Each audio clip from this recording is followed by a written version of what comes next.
I stared at my phone, frozen, as the words on the screen burned into my mind. Going on a trip with my ex, don't be jealous. My thumb hovered over the keyboard, but nothing came out. Nothing I typed could capture the collapse I felt inside. The message had arrived at 10:47 a.m., and it felt like a slow, deliberate punch to my chest. For a moment I thought it was a joke, some cruel attempt at humor. Emily never joked like this. She never sent texts that made my stomach twist or my heart stumble. Yet there it was, staring back at me. Bold, casual, and utterly devastating. My fingers finally found the words and I tapped out. Don't worry. I won't be here when you get back. I pressed send before I could think twice, before I could argue with the lump of betrayal lodged in my throat. I didn't know where the impulse came from. Rage, heartbreak, or a mixture of both. But it felt like the only way to reclaim a shred of dignity. I walked out of our apartment without a word. The city felt colder than usual, the sky grayer, as if it knew the storm I was carrying. Every street, every honking car, every stranger's laughter felt like a reminder of the life I thought I had. I wandered aimlessly, letting the pain guide my steps. Emily and I had been married for 8 years. 8 years of shared mornings, late-night talks, and quiet moments of understanding that didn't require words. We had built a life together, an apartment filled with memories, a dog that greeted us with unfiltered joy, and routines that seemed small but meaningful. And yet, in one sentence, she had thrown it all away. I kept replaying the message in my head, trying to find a way to make sense of it. Going on a trip with my ex. Why would she do this? Why would she tell me, as if it were some casual, inconsequential detail? My mind twisted through the possibilities. Was it a vacation? A business trip? Or something more sinister, something intimate? The thought of her with someone else made my stomach churn, and I felt bile rise in my throat. By evening, I was sitting in a small, dimly lit bar on the edge of town, nursing a drink I didn't really taste. My thoughts were a storm of disbelief and fury. How long had this been going on? Did I miss the signs, the subtle changes in her smile, the phone calls she quickly ended when I entered the room? I felt foolish for trusting her, for believing that love alone could shield us from deceit. It was then that her name kept whispering in my mind, ex. The word sounded innocuous, almost harmless. But now it felt like a knife. My body tensed, my hands shook. I couldn't imagine her with him, anyone else. The life we shared seemed to crumble before me, piece by piece, under the weight of her betrayal. The next day, I returned to the apartment to pack a bag. I didn't know where I was going. I only knew I couldn't stay. Each item I touched, the familiar mugs, the sweaters she loved, our photos, felt heavy with lies. It was as if the walls themselves were whispering reminders of the trust she had shattered. I took only what I needed. Clothes, my laptop, the few sentimental things that weren't entirely hers. I left a note on the kitchen counter. I trusted you. You broke me. I'm leaving. Don't try to find me. Walking out, I felt a mix of liberation and despair. Part of me wanted to scream, to confront her, to make her feel a fraction of the pain she had inflicted. But another part of me, one I didn't recognize, was exhausted. The betrayal had stripped me bare, and there was no energy left for confrontation, only survival.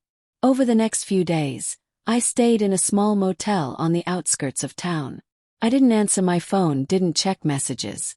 I let the silence wrap around me, even as my mind replayed every memory we had shared.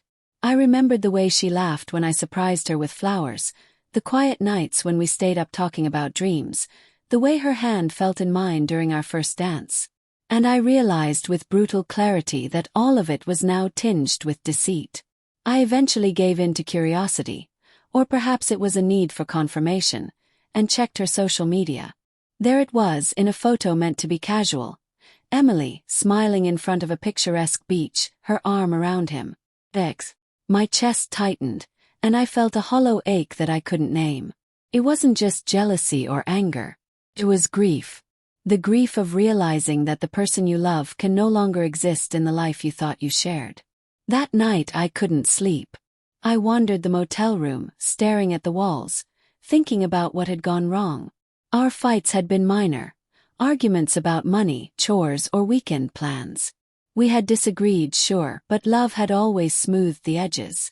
Or so I thought. Now, it seemed, all the laughter and comfort were just masks she had worn, concealing something I would never understand. On the 5th day I returned home. Part of me expected confrontation, tears, perhaps even an apology. But the apartment was quiet, empty in the way it had always been when she was traveling. I sat on the couch, letting the familiar surroundings wash over me. It was her absence that spoke louder than any words could. I realized then that my life with her had ended the moment she sent that text. The rest was merely unraveling, the hollow echo of something that had once felt real.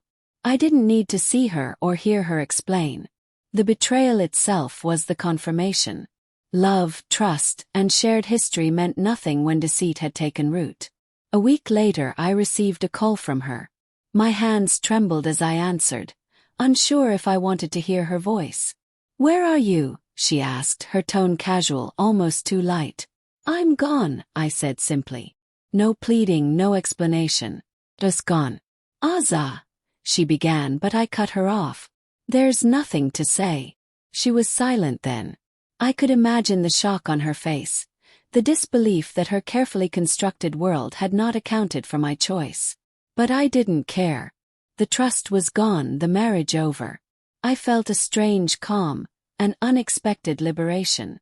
For the first time in days, I felt like I was reclaiming something she could never touch, my dignity. Over the next months I rebuilt. Not the life I had with Emily, but a new one. I found a small apartment, painted the walls a neutral color, bought a dog that reminded me of Jackie, our old golden retriever, and slowly stitched the pieces of myself back together. I allowed myself to grieve, to feel the anger, sadness, and betrayal fully. And then, eventually, I allowed myself to hope again. I never confronted her publicly, never exposed her lies or humiliation.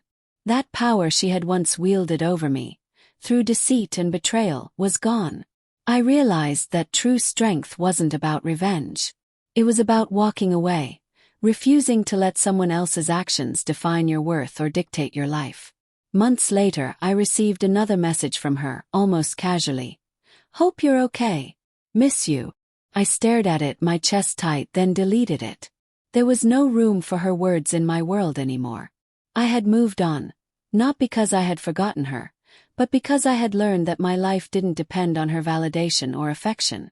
I look back now, and the memory still stings. The image of her smiling on that beach, the casual cruelty of that first text, the hollow apartment, it lingers like a shadow. But it no longer controls me. I am free of her. I am free of the betrayal.